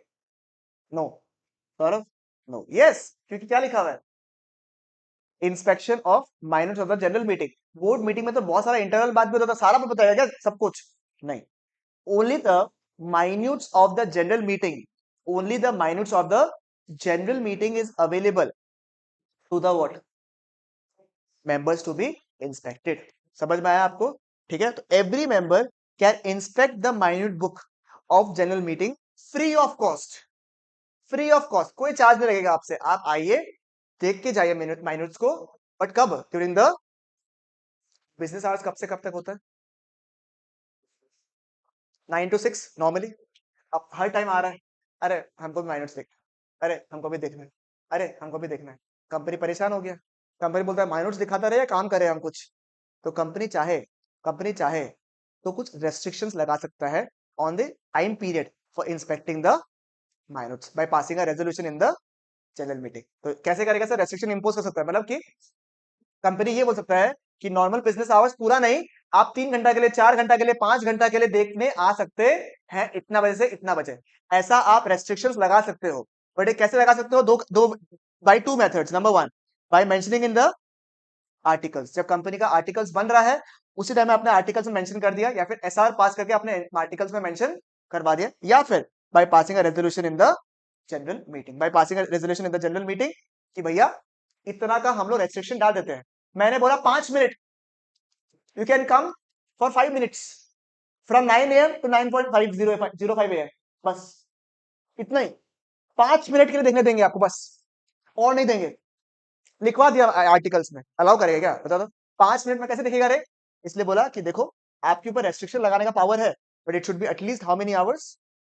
2 बिजनेस आवर्स। मतलब क्या है सुनो, पूरा नॉर्मल बिजनेस आवर्स के लिए भी you can provide the members inspection of the minutes of the general meeting, या फिर मिनिमम हाउ मच? 2 आवर्स। उसके अलावा जो भी आपको कम करना है उसे क्या करना पड़ेगा? या तो आर्टिकल्स में मेंशन करो, या फिर आप क्या करो, एक रेजोल्यूशन पास करो। किसमें? जनरल मीटिंग में। समझ में आया आपको? ठीक है, क्लियर है बिल्कुल यहाँ तक? डायरेक्टर और क्रेडिटर्स को देख सकेगा क्या माइनट्स? इंस्पेक्ट कर पाएगा directors and creditors? Directors and creditors क्या माइनट्स को इंस्पेक्ट कर पाएंगे? कर पाएंगे? हाँ, ऑब्वियस सा बात है, क्यों नहीं कर पाएगा, है या नहीं? गलत बोल रहा है। पावर किसको दिया है? किसको दिया है? मेंबर। डायरेक्टर मेंबर होता है? जरूरी है? क्रेडिटर्स मेंबर जरूरी है? नहीं। If they are coming in the capacity of a member then they can, otherwise directors and creditors are, since they are not members they can not demand inspection, they can not demand है दिखाओ रे, ऐसे बोल सकता नहीं है। बोलो members क्या बोले, दिखाओ, इधर लाओ माइनट्स, हमको माइनट्स देखना है। सर इतना गहराई से पढ़ाएंगे तो कैसे होगा बताइए एक बार के लिए? आप समझ में आया या नहीं आया? क्लियर है बिल्कुल यहाँ तक? ठीक है, ठीक है। यस सर, मजा आ गया। अब सर, अब कुछ कुछ नाटक करने वाला हो गया। सौरभ आया, सौरभ बोलता माइनट्स चाहिए। देखिए ये 3 घंटा दे रहे हैं, देखिए आराम से देखिए, कोई दिक्कत नहीं है। आर्टिकल्स में लिखवा लिए, हाँ। रेजोल्यूशन पास करवा लिए, हाँ। हार्ड कॉपी चाहिए, हार्ड कॉपी। फिजिकल कॉपी चाहिए, अभी का अभी प्रिंट आउट चाहिए मेरे को। हम यही करेंगे, हाँ। अच्छा सर आपको माइनस का प्रिंट आउट, एक सेकंड, हम प्रिंटर वाला को बोलता है रुकिए प्रिंट करके दीजिए, ऐसे बोलेगा क्या? बाकी काम नहीं करे हम? 7 दिन रुको, फिर कितने दिन? 7 days. Wait for the printed copy, 7 days के अंदर देंगे प्रिंटेड कॉपी, और फोकट में नहीं देंगे। इंडियंस है, कलेक्ट कर लेंगे सारा माइनट्स को, पढ़ेंगे कुछ नहीं, रद्दी वाला जब आएगा, ये हमारा कंट्रीब्यूशन, दीजिए रुपया। 10 रुपया पर पेज देना पड़ेगा। कितना? 10 रुपया पर पेज। 10 रुपीज पर पेज देना पड़ेगा आपको, 10 रुपीज पर पेज। इसमें भी लिख दिया पार्ट होगा तब भी 10 रुपया, 5 रुपया नहीं कि आधा पेज प्रिंट हुआ तो 5 रुपया दिए। तो फुल पेज और पार्ट पेज अगर आपने प्रिंट करवाया तो 10 रुपीज पर पेज। सर बहुत कॉस्टली है, उपाय नहीं है।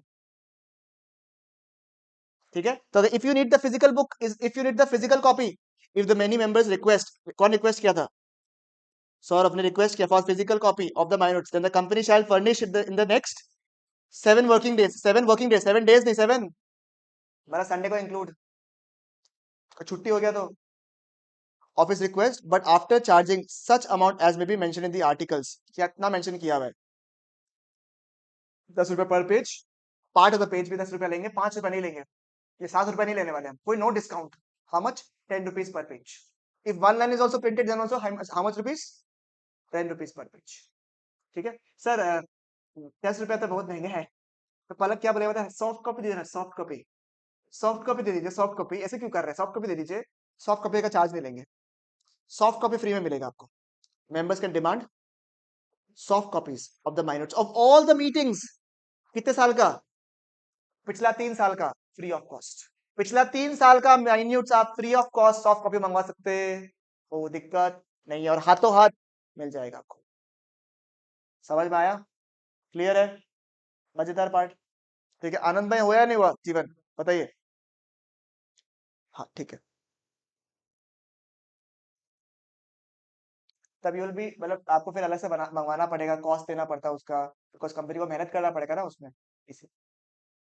ठीक है, ऐसे तो आप कितना भी साल का मंगवा सकते हो, बट जैसे अभी होता है ना, इसमें क्या लिखा, members can demand soft copies of the minutes of all the meetings of the immediately by them for free of cost. तो the company might say you कि देखो चार्ज देना पड़ेगा पिछला 5 साल का निकालने के लिए, 6 साल का निकालने के लिए, तो भैया थोड़ा सा मेहनत चाहिए होगा आपको, because the minutes have to be maintained, the minutes of the companies have to be maintained what for how many period, permanently. तो ऐसा नहीं बोल सकते अरे घूम गया अरे वो माइनट्स तो इसने वाइट ने लगा दी, जेल में गई हुई है अभी, 2 साल बाद आ जाएगी जेल से, फिर दे दूंगा। ऐसे नहीं कर सकते आप। ठीक है, समझ में आया आपको, क्लियर है बिल्कुल यहाँ तक। सोचो ऐसा अच्छा बोरिंग टॉपिक अगर देखा जाए तो वैसे, और ऐसा इंटरेस्टिंग करने में मजा आता है आपको। सबसे पहले किसको हक है माइनट्स इंस्पेक्ट करने का, मेंबर को। क्रिएटर्स और डायरेक्टर्स को हक नहीं, they can not demand for inspection of the minutes of the general meeting. Board meeting का माइनट्स को हम इंस्पेक्ट नहीं कर सकते हैं। ठीक है, तो कब इंस्पेक्ट करेंगे, इन generally in business hours, but अगर आप चाहे, कंपनी चाहे तो रिस्ट्रिक्शंस लगा सकता है, but not less than 2 hours. और ये रेस्ट्रिक्शन भी कैसे लगाएगा, बाय द आर्टिकल्स, या फिर passing what resolution in the general meeting. ठीक है सर, बिल्कुल परफेक्ट, यस सर। अगर सर किसी को सॉफ्ट कॉपी चाहिए तो सॉफ्ट कॉपी कितना रुपए चाहिए, 10 रुपया, और अभी नहीं देंगे, कब देंगे, 7 दिन के अंदर, 7 वर्किंग डेज के अंदर देंगे आपको। ठीक है, 10 रुपीज पर। सर अगर 2 लाइन प्रिंट किया है तो भी 10 रुपये। ठीक है, सॉफ्ट कॉपी चाहिए तो 3 साल का तो आपको फ्री ऑफ कॉस्ट मिल जाएगा, सॉफ्ट कॉपी तो 3 साल का आपको फ्री ऑफ कॉस्ट मिल जाएगा। मजेदार, क्लियर। ठीक है, और इसका कुछ भी कंट्रावेंशन किया तो सेक्शन नंबर 118 का तो, ठीक है, पेनल्टी। इसका मैं एक चार्ट दे देगा लास्ट में आपको, पेनल्टी चार्ट, इसको याद कर लीजिएगा आप, ठीक है, अगर होता है तो। ठीक है, चलेगा। सर 120 अभी कराएंगे क्या, नहीं, 121 नहीं, 122 अभी नहीं, 115 नहीं, तो कौन सा कराएंगे, 111 आज समझाएंगे खाली। ठीक है, फिर आप लोग पहले वाला पार्ट लिखोगे। ठीक है, 111 एक इंटरेस्टिंग सेक्शन है, थोड़ा सा टेक्निकल सेक्शन बोल सकते हैं हम लोग। मतलब if I tell you in chapter number 7, if I can call one technical section, to be very frank, which required my reading also twice, was section 111. ठीक है, don't ask me how many authors notes I have referred for getting this section 111 to its best form। मतलब I have seen कि किसने कैसे लिखा है ताकि easy हो जाए तुम लोग के लिए। ठीक है, section 111 is a little technical, but it is being made very simple. देखो मैं बताता हूँ आपको, मैं एक मैं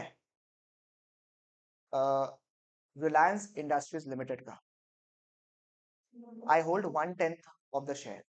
मैं छोटा मोटा आदमी हूँ, I hold 1/10 paid up share capital और voting power in Reliance Industries limited.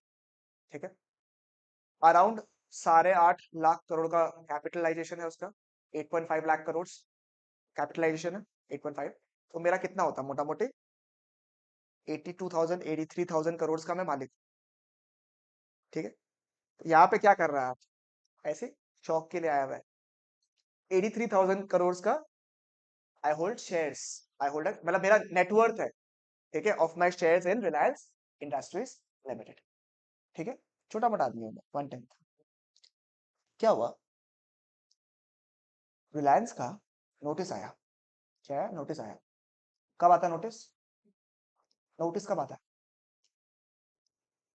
Notice कब तक आता है, 21 क्लियर डेज पहले, before the meeting, right, notice आया।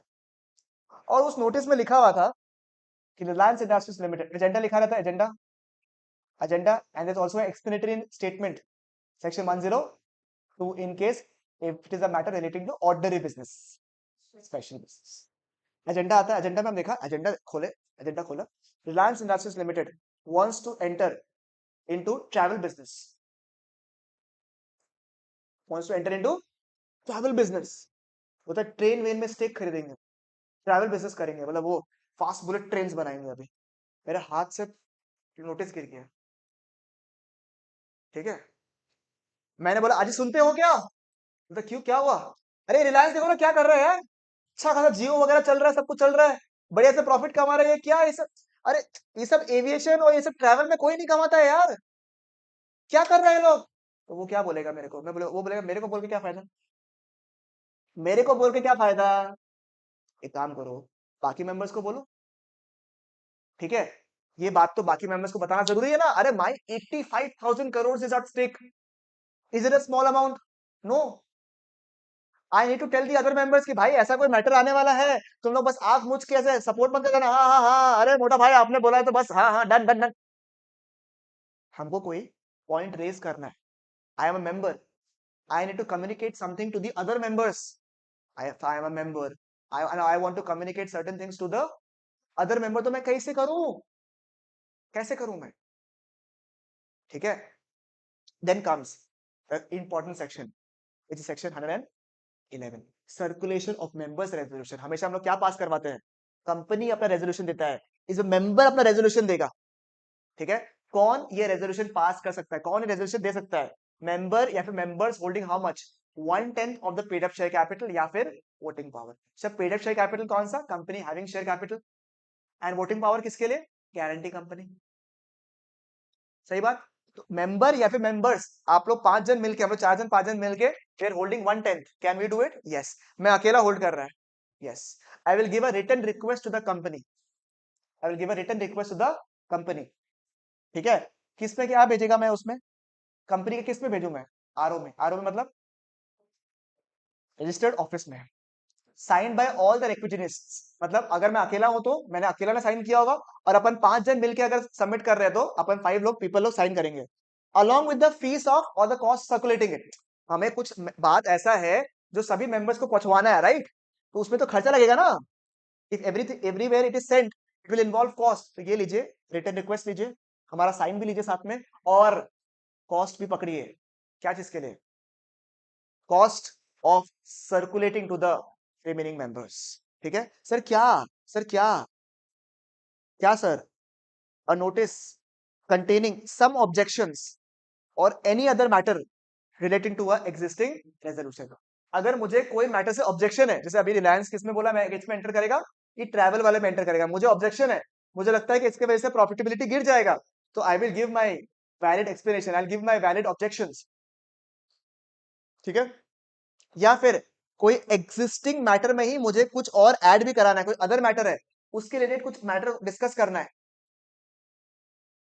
ठीक है। कोई पर्टिकुलर रेजोल्यूशन के अगेंस्ट मुझे कोई मैटर डिस्कस करना है, तो उसका इंफॉर्मेशन मैं किसको दूंगा, कंपनी के आरओ में सबमिट करके आ जाऊंगा। अब कंपनी जो है डिसाइड करेगा, कंपनी क्या करेगा, डिसाइड करेगा कि जो ये मैटर आपने डाला है ना, इसको सर्कुलेट करना चाहिए या नहीं करना चाहिए, ठीक है। अगर कंपनी को ऐसा लगता है, अगर कंपनी को ऐसा लगता है कि ये जो मेंबर है ना, ये बस जबरदस्ती का किया, पब्लिसिटी स्टंट करने के लिए किया है, ताकि सबके आंख में आ जाए कि देखो देखो देखो ऑब्जेक्शन किया, मैं देखो रिलायंस को कोई पॉइंट के लिए ऑब्जेक्शन किया, देखो देख रहे, स्टंट मारने के लिए, पता चला, पता है, अरे वो हीरो ना इसको बाकी उसके ऑब्जेक्शन डाल दिया, पब्लिसिटी के लिए किया है। या फिर if it is defamatory nature, defamatory defamatory लिख दिया इसमें, डिफेमेटरी होगा, ठीक है, डिफेमेटरी, डिफेम करने के लिए अगर किसी को किया है, ठीक है, तो कंपनी कंपनी तो कंपनी चाहे तो क्या कर सकता है, कंपनी चाहे तो सर्कुलेट नहीं भी कर सकता है, गलत,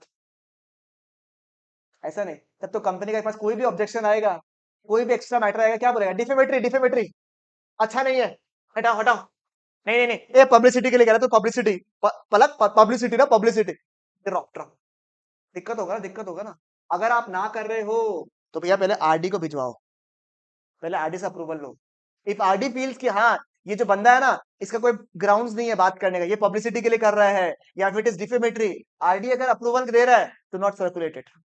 बट आरडी बोलता है कि ना ना ना क्या डिफेमेटरी है भैया, इसमें सब कुछ तो ठीक है, सर्कुलेट करो, सर्कुलेट, समझ में आया आपको, क्लियर है, सर्कुलेट करेगा to all its members. Saurabh बोलता भैया एक बात बताइए ना, हम बोला हाँ, आपने बोला कोई ऑब्जेक्शन अगर होगा तो हम लोग सर्कुलेट कर सकते हैं, मैंने बोला हाँ, और अगर कोई मैटर्स होगा in relation to the existing resolution, तो आप कर सकते हो।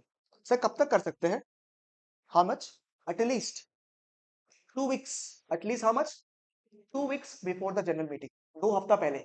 21 डेज पहले नोटिस देना पड़ता है। 14 डेज पहले आपको क्या करना पड़ेगा? एटलीस्ट 14 डेज पहले क्या देना पड़ेगा आपको? ऑब्जेक्शन रिटर्न रिक्वेस्ट देना पड़ेगा। किसको? कंपनी को। स्नेहा बोलता सर सोचिए अगर बाई चांस कोई नया मैटर डिस्कस करना, तो नया मैटर डालना है जो उसके रेजोल्यूशन में है ही नहीं, एजेंडा में है ही नहीं। I want to include certain new matters, in that case can I do that? Yes, you can also provide return request notice for a new resolution, but it has to be at least what 6 weeks before the AGM. जब भी आपका AGM होने वाला है उसका 6 हफ्ता पहले। Sir कैसे पता चलेगा 6 हफ्ता पहले? एजीएम कब होने वाला है? एजीएम तो कभी भी हो सकता है। कैसे पता चलेगा एजीएम कैसे हो सकता है? एस्टिमेट कीजिए। हमें पता तो है ना एजीएम कब कर सकते हैं, बताइए मुझे। If an AGM, if I want to conduct an AGM this year, how do I calculate? Either 15 months from the last AGM or 6 months from the end of the financial year, whichever is earlier. So I can calculate it. उसके हिसाब से 6 हफ्ता पहले मुझे क्या देना पड़ेगा? Notice देना पड़ेगा that I want to include such extra matters into the agenda. So example दीजिए। हमको कंपनी का रजिस्टर्ड ऑफिस चेंज करवाना है, आरओ चेंज कराने का रिक्वेस्ट है, या फिर एक ऑफिस आप एक काम कीजिए ना, आसाम में भी खोले थे एक ठो, ये एजेंडा में नहीं है, तो मुझे कितने हफ्ते पहले देना पड़ेगा? 6 वीक्स पहले। ठीक है, सेम सेम प्रोसेस। मैं रिक्वेस्ट दूंगा 6 हफ्ते पहले, and if there is an objection then 2 हफ्ता पहले रिटर्न रिक्वेस्ट वो लेगा। If company feels it is defamatory in nature और it is done for needless publicity, तो वो आरडी को देगा। आरडी को लगता है कि हाँ सही बात है, पब्लिसिटी है, डिसएग्री, कोई आपको भी सर्कुलेशन नहीं कराना है। बट इफ आरडी फील्स, ठीक है, इफ द आरडी फील्स कि नहीं it is not defamatory in nature, then you have to what? Circulate. Sir company बहुत चालू है, क्या बताएं कंपनी क्या किया? हम ना बड़े से कैलकुलेशन करके ना 8 हफ्ता पहले 7 हफ्ता पहले ही भिजवा दिया रिटर्न रिक्वेस्ट। 7 वीक्स पहले करना पड़ेगा। ठीक है, और उसने क्या क्या पता है क्या? जैसे हम रिटर्न रिक्वेस्ट भिजवाया ना, हाथों हाथ एजीएम का नोटिस भिजवा दिया। 21 क्लियर डेज पहले अलाउड है ना, 6 वीक्स तो हो ही नहीं पाएगा ऐसे। जैसे ही मैंने भिजवाया रेजोल्यूशन, जैसे मैंने रिटर्न रिक्वेस्ट भिजवाया, उसके तुरंत बाद कंपनी ने क्या किया? एजीएम में नोटिस भिजवा दिया, ताकि ये काउंट ना हो सके। कंपनी बदमाशी करने की कोशिश कर रहा है। समझ में आया नहीं आया? मुद्दा समझ में आया नहीं आया आप लोग को? तो अगर ऐसा करने का कोशिश किया है, अगर ऐसा करने का कोशिश किया ना, बदमाशी कर रहा है कंपनी, तो कंपनी साथ क्या बोलते सुनो। अगर तुमने नोटिस जो है ना, अगर तुमने notice has been sent after the return request has been sent by the member, if this is the case, तो उस केस में हम उसे मान लेंगे, it will be deemed to be included in the AGM's agenda. ठीक है, read कराऊंगा तब समझ में आ जाएगा और बढ़िया तरीके से। आप समझ में आ रहा है आपको कितना कॉम्प्लिकेटेड पार्ट के लिए कितना मेहनत करना पड़ा था हमको इस वाला पार्ट के लिए? ठीक है, नाउ ये वाला पार्ट यहाँ दिया हुआ है आपका, ठीक है, एंड देन विल एंड। चलिए देखिए, समझाई दे तो पूरा खत्म ही कर देते हैं। पहले हम सोचा था खाली बेस क्रिएट करेगा इसका, बट आपको समझ में आ गया तो पूरा एंड ही कर देते हैं इसको। देखिए क्या लिखा हुआ है, मेंबर्स, एकदम ध्यान से। मेंबर या फिर members holding how much shares? At least 1/10 of the paid up share capital और वोटिंग पावर, वो क्या दे सकते हैं? एक रिटर्न रिक्वेस्ट दे सकते हैं। कहां पे? आरओ में। किसको? To all its members. ठीक है, वो खुद तो नहीं देंगे, कौन देगा? कंपनी देगा, but it has to be signed by the requisitionist. All the requisitionist से साइन कराना पड़ेगा, साथ में जो भी खर्चा होने वाला डिस्ट्रीब्यूशन का वो भी दे देंगे। तो 3 चीज देंगे वो लोग, क्या क्या देंगे? नंबर 1 रिटर्न रिक्वेस्ट, कहां पे? आरओ में। Number 2 sign by all the requisitionist. Number 3 cost of distributing also has been given. ठीक है, किसको देगा? कंपनी को। Now company has to decide whether it wants to circulate it or not. If the company feels it is done for needless publicity, publicity के लिए किया है आपने, जबरदस्ती का ऑब्जेक्शन क्रिएट किया है आपने, ठीक है, ये जो जो भी मैटर के लिए आप बोल रहे हो ना, ये नीडलेस पब्लिसिटी के लिए किया है या फिर डिफेमेशन के लिए किया है आपने, तो आपको किसको बताना पड़ेगा ये बात? किसको अप्लाई करना पड़ेगा? सीजी। सीजी मतलब आरडी। सीजी मतलब आरडी। ठीक है, सीजी मतलब आरडी। आरडी अगर अप्रूव करता, हाँ हाँ हाँ, ये सब ये लोग का स्टंट है, पब्लिसिटी स्टंट, सर्कुलेट मत कीजिए। बट आरडी बोलता है क्या क्या क्या डिफेमेशन है, क्या क्या खराब बोला उसने, ठीक ही पॉइंट तो बोल रहा है, सर्कुलेट करो, चुपचाप सर्कुलेट करो। सर्कुलेट करना पड़ेगा। कौन सा matter? Notice containing some objections और any other matter related to the existing resolution. कब तक करना है आपको? अगर ऑब्जेक्शन है तो 2 हफ्ता पहले, और if Saurabh wants to enter a new resolution then 6 weeks पहले, बिफोर द व्हाट? ध्यान दीजिएगा, सुनो सुनो, be very careful in your reading. Objection आप किसी भी जनरल मीटिंग का कर सकते हो, नया मैटर आप किस में इंक्लूड कर सकते हो, only in the AGM. Sir इतना गहराई से पढ़ना है, इतना गहराई से पढ़ना है क्या? हाँ, समझ में आया आपको? तो अगर कोई पुराना मैटर में ऑब्जेक्शन है तो वो तो किसी भी जनरल मीटिंग का चलेगा, क्योंकि उसमें तो टाइम लिमिट एज सच है ही नहीं। बट अगर कोई नया रेजोल्यूशन है then 6 weeks before the AGM. समझ में आया आपको? क्लियर है बिल्कुल यहाँ तक? एंड लास्ट पॉइंट जो मैंने आपको सिखाया है, after the member sends the notice to the company proposing a new resolution, अगर मेंबर ने रेजोल्यूशन भेज दिया, ठीक है, नोटिस भेज दिया, proposing a what, new resolution to be discussed in the AGM, and if the company calls the AGM within 6 weeks of receiving the member's notice, then it shall be deemed that the member has proposed such a resolution 6 weeks before the AGM। यानी कि sir आपने sir 6 हफ्ते पहले तो notice भिजवाया था, return request भी भिजवाया अपना कैलकुलेशन के हिसाब से, उसके हाथों हाथ इमीडिएटली कंपनी ने बदमाशी किया और एजीएम का नोटिस सबको भिजवा दिया। पहले क्या आया, रिटर्न रिक्वेस्ट या नोटिस? Return request. तो हम मान लेंगे, इसको डीम्ड करेंगे कि आपने इस रिटर्न रिक्वेस्ट को 6 हफ्ते पहले ही भेजा। समझ में आया? मतलब इसको आपको इंक्लूड करना पड़ेगा in your agenda. Penalty for contradiction कितना आपका? 25,000 रुपए। ठीक है, समझ में आया आपको? क्लियर है बिल्कुल यहां तक? ठीक है, श्योर 100%? ठीक है, अच्छा, how deep you have to read, क्योंकि ये बैठा हुआ इसलिए बता रहा हूँ। ठीक है, यू हैव रेड, जैसे मैं सेक्शन नंबर चैप्टर नंबर 2 बताऊंगा, तो चैप्टर नंबर 2, उसमें you read about chapter number 2 is a common chapter for you and CA foundation in general. बस आपको थोड़ा और गहराई से पढ़ना पड़ता है। एग्जांपल, आप सबने इन कॉर्पोरेशन ऑफ अ कंपनी पढ़ा है, सेक्शन 7, ठीक है, उसमें सारे के सारे डॉक्यूमेंट्स लिखे हुए रहते हैं, सब कुछ होता है। आपको डॉक्यूमेंट का नाम भी याद रखना पड़ेगा, आईएनसी कौन सा है, आईएनसी 22, आईएनसी 11, वो सब करना पड़ेगा, स्पाइस फॉर्म क्या होता है, सब कुछ आपको जानना है। ठीक है, ओपीसी जो है, ओपीसी सुना आपने? ओपीसी, ओपीसी सुना आपने? ठीक है, 1 पर्सन कंपनी, उसके बारे में पढ़ेंगे हम लोग। सेक्शन 8 कंपनी सुना आपने? नाउ द कैसे रीड करा समझो। सेक्शन 8 कंपनी बनने के लिए जो पावर है वो है आरओसी के पास। किसके पास पावर है? आरओसी के पास। मतलब ROC has the power to grant licence to a section 8 company, right? But अगर आपसे मुझे लाइसेंस लेना है, आपने कुछ ऐसा कांड किया जो कि अगेंस्ट द ऑब्जेक्ट्स था, फ्रॉडुलेंट एक्टिविटी किया, बदमाशी किया, डिविडेंड बांटा, आपने ऐसा कुछ किया जिसकी वजह से आपने अपने सेक्शन 8 कंपनी का गलत फायदा उठाया, and I want to take your licence back, it will not be done by the ROC, it has to be done by the, दोनों ही गवर्नमेंट का ही पार्ट है, it has to be done by the RD. समझ में आया? अब आपको कैसे पता चलेगा कि कौन सा आरओसी है कौन सा आरडी है? सबसे ऊपर कौन है? सीजी मेन, उसके नीचे कौन आता है? आरडीज, उसके नीचे कौन आता है? आरओसीज। लेक्चर नंबर 1 बेसिक्स भी काम आएगा आपका। समझ में आया? तो अगर आपने लिख दिया ना, हाँ, अगर आप स्मार्ट आपने लिख दिया सीजी सीजी दोनों जगह में, तब तो चलो करेक्ट है। बट अगर लिखा ROC on behalf of CG has been appointed for granting the licence of the section 8 company, but RD has the licence, RD has the power to take back the licence. देखो, I will show you, ये देखो,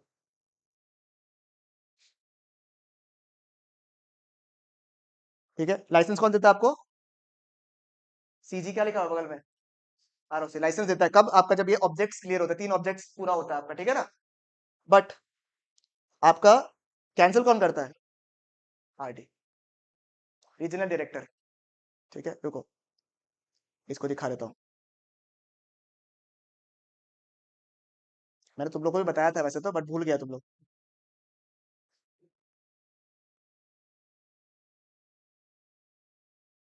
ये company law के लिए 7 zone बनाया है। Company law के लिए गवर्नमेंट ने 7 जोन बनाया है, 7 zone, 7 zone, each zone has 1 RD, और उनके अंदर 2 रहता है, एक आरओसी, 23 आरओसी और 23 ऑफिशियल लिक्विडेटर। ये कंपनी बनाता है और ये तोड़वाता है, डिवोर्स करवाता है। ऑफिशियल लिक्विडेटर्स डिवोर्स कराता है, ये लोग पैचअप कराते हैं। ठीक है, समझ में आया? रौनक को तो इससे मिलवाना पड़ेगा। ठीक है, चलेगा बिल्कुल यहाँ तक? ठीक है, तो ऊपर सीजी, फिर आरडी, फिर आरओसी। समझ में? How deep you have to read it. Sir CA foundation में तो ध्यान ही नहीं दिए थे सब चीज क्या आप ये सब बात बोलते हैं? ठीक है, चलो, क्लियर है बिल्कुल यहाँ तक? चलो अभी लिख लो आप लोग। ये चाहिए क्या आप तुम लोगों को? नहीं चाहिए ना? चलो आप लोग लिख लो पहले। अच्छा, कौन सा सेक्शन कराया आज मैंने आपको?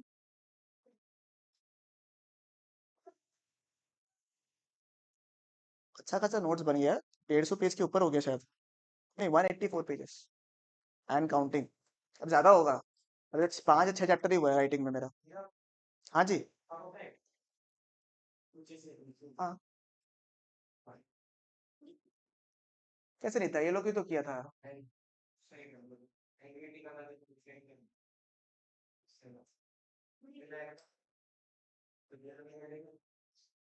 ई वोटिंग लिख लेना ना आपने, ई वोटिंग।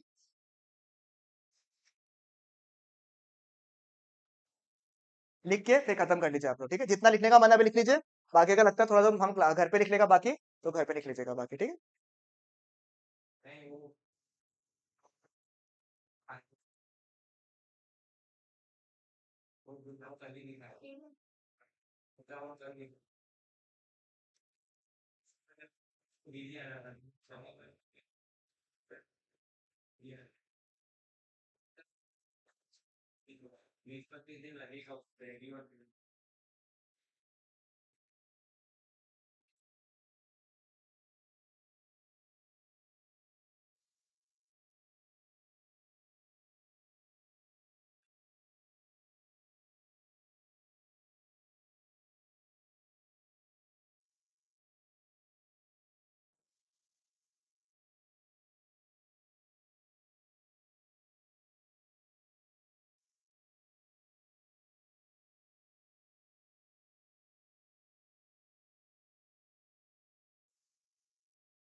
चलिए, लो, चेक कर थोड़ा सा।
15 तो मतलब कॉस्टिंग है। वो मतलब कॉस्ट जो टॉप पे 1500 एक टू स्टार और सेलिंग प्राइस 2000 रुपये।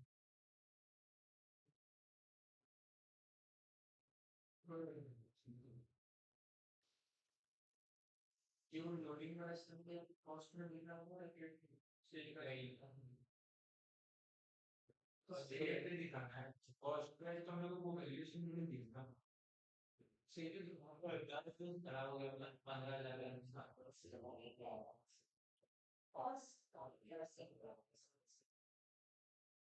सेल पे 15,000 लॉस भी हो रहा है लोडिंग वाला सेल खराब हो गया सेल पे दिखना सारा ये 10 दिन के लिए आपको अब सुबह पहले लाइन कहीं सेकंड लाइन भी नहीं है बता लगा लाइन का इस बार पे टेन में भी है जो ही है सब कुछ चल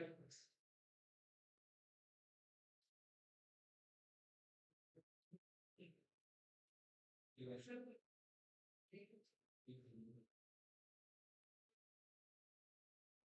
ट्रेन में मतलब तो ट्रेन में क्या आता है और भाई और ट्रेन में क्या आता है ये सीरियसली सेवा बराबर ज्यादा लेवल पे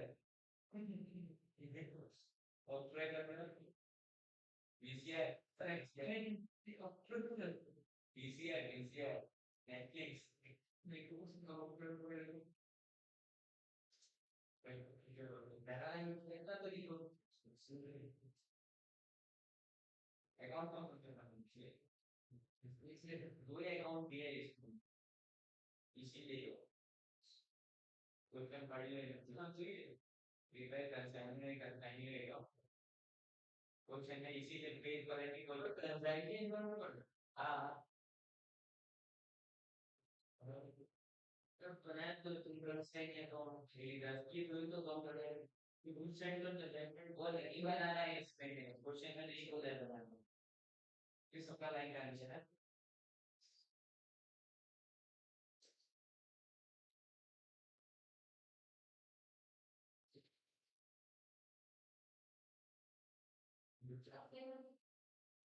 तो जो भी स्क्रीन से तो बस तो देखो से लगा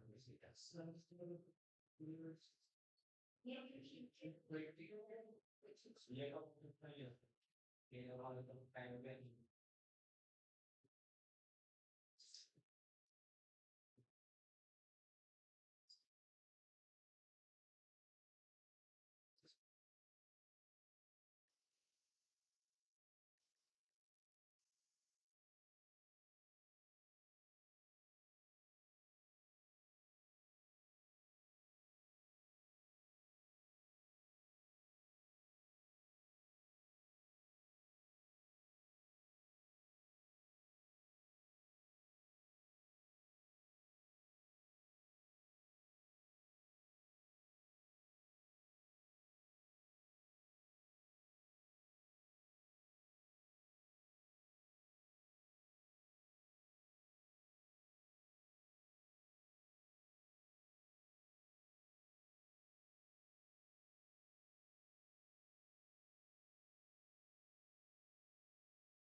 अच्छा ये सब प्लस हम इसको निकाल रहे हैं देखो ये देखो ये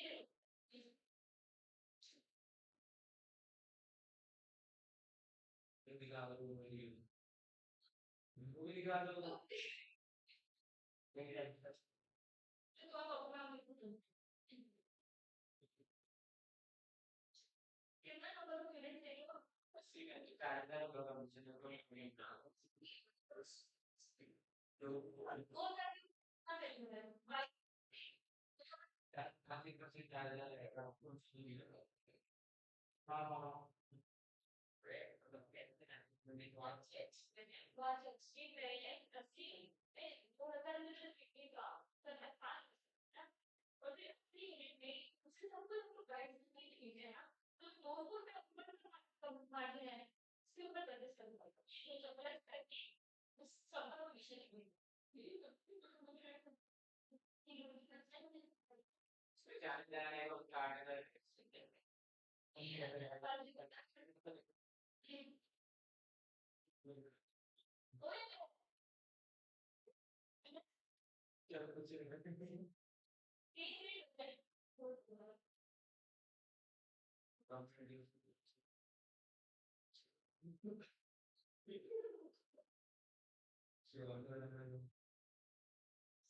इन नोट में दिखा है पूरे बच जाएगा इंफॉर्मेशन मिल जाएगा वो तो तुम्हारा भेजा हुआ है ना ठीक वर्किंग नोट में लिखने के लिए है वो भी यस वो मतलब उसको काम बोलेगा सो मिस्टर दोनों दोनों चीजें और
साइड करना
ठीक है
ये इंटरवल क्लोजिंग तो मतलब नहीं होता है।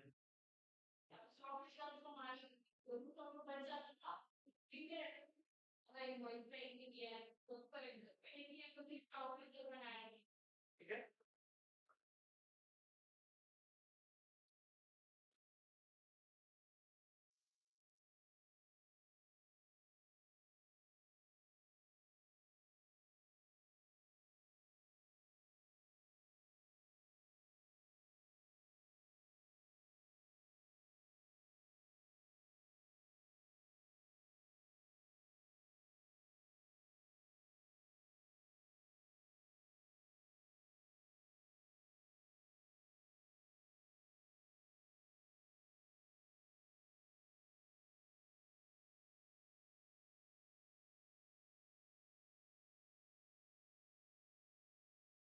आई नोट सब लोग घर पे लिखोगे? हो जाएगा? टाइप्स ऑफ रेजोल्यूशन तो लिख के मैं बाकी आपको फाइल घर पे दे दूंगा, आप घर पे लिख लीजिएगा माइनोट्स वाला पार्ट, ठीक है? माइनोट्स एंड सर्कुलेशन वाला पार्ट दोनों भेज दूंगा।